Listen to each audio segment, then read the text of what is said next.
glorify you, Jesus.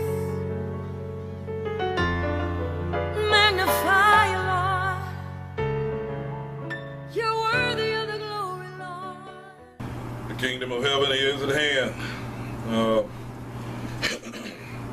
Excuse me. Last week, we concluded with the fact that when you know how you started something, instead of constantly questioning your start, you need to consistently confess your finish. And as we were finishing up the parts about the robe and recognizing that that's our covering, and how you are covered is how you're actually going to function, and all of those things, it was getting us prepared for the more, what I call the more intimate parts of our coverings, and the more intimate parts that we have on us. And like I've told you before, God's care for us has levels. So therefore, we've got to understand how those levels work. And as you continue to grow in who He's designed for you to be, then there's going to be a transfer of power and a shift of responsibility. Things that He used to take care of for you, He's going to transfer to have you to start taking care of those things yourself. Because as you start to encounter bigger things and higher levels, He's going to be taking care of those things and expecting you to manage the other things that you've grown mature enough to manage. So that's why it's important to understand why there's levels, understand why there's different mindsets and mentalities that you have to know how to manage in a better way. Because everything that's been happening to you for the past 4 weeks has been for the sake of you understanding your strength mentally, so that you'll know how to manage what needs to be managed spiritually in the proper way. Because again, there's things that you're going to encounter that it looks like, why in the world did He allow this to happen to me? But you've already understood, and you already know that He says there is no temptation overtaking you such as common to man. He is not going to put any more upon you than you're able to bear. So He knows that you have what it takes to manage it. Now, the issue is whether or not you calm down and begin to manage it properly when it starts to happen. That's where the issue is. So if He's allowed it to happen, what He's saying is, mentally, you have the capacity to take care of this. I just need to see, are you going to turn to that? Or are you going to melt down? Or are you going to snap off? Or are you going to do all of these other things instead of managing it the way that I've designed for you to manage it? Because I've already equipped you to manage it, but it's up to you as to whether or not you use those tools to manage it when these things happen. That's why He says it's our job to take captive every thought and bring it into the obedience of Christ. Understanding that, because one of the biggest things, we were talking about the parent-business relationship and how you've been handling business based upon how you saw your father and the nature of your father and all of those things. That's how you've been handling business in life, and that was covering the robe part.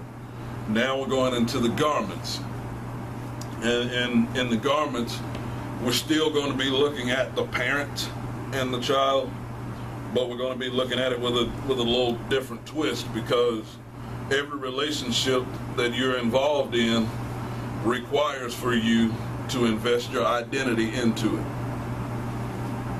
And that's a very important piece of information.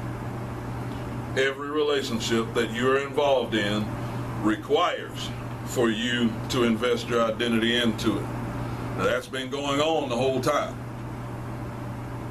I'm making you aware of it now. You're going to become more conscious now of how your identity is being invested into the relationships that you're a part of, which includes your relationship between you and your parents, if your parents are still living. It includes the business. It includes you and your relationship with your child. It includes you in every friendship. It includes you in every intimate relationship. All of those things have an identity from you and, watch this, from the other person being invested into the relationship. And that's important to understand, because the amount that you invest is based upon the value that you see in the relationship. See, the amount that you invest is based upon the value that you see in the relationship. If it's a relationship that you see and it appears to you that it don't have much value, or you don't think it's going to amount to anything, guess how much you're going to invest in it. and see, that's what starts to happen when you don't value relationships properly. Some you've put too much value on, and you've invested way too much into them at the start, but they were never designed to bring the level of value that you've placed on that relationship. So you start putting a higher value on it, therefore you start investing more, and the problem is they don't see the value at the same level that you see it, so now they're not fixing to invest what you invest into it.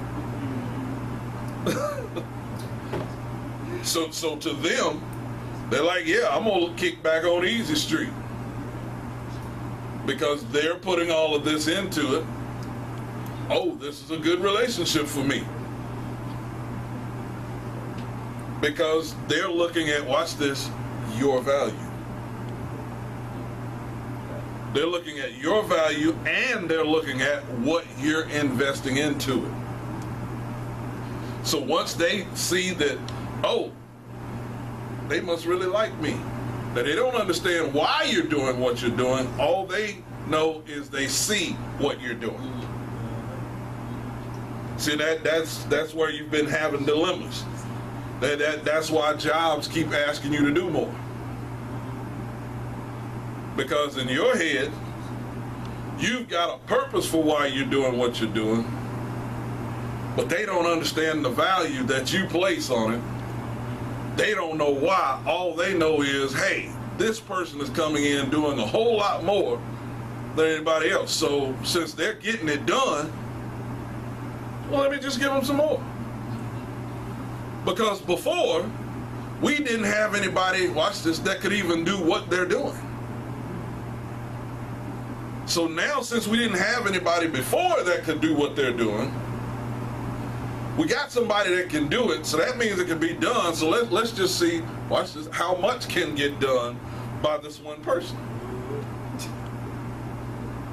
You're right. Let's see if we tack this on. But see, what happens is there starts to be an exchange of value. After that starts happening, you start looking at it and saying, hold up. It's a little too much. How come such and such ain't doing this? And how come such and such ain't doing this? And then what really starts to make your blood boil, and that's why I'm covering this, because I got to show you how the enemy sneaks stuff in.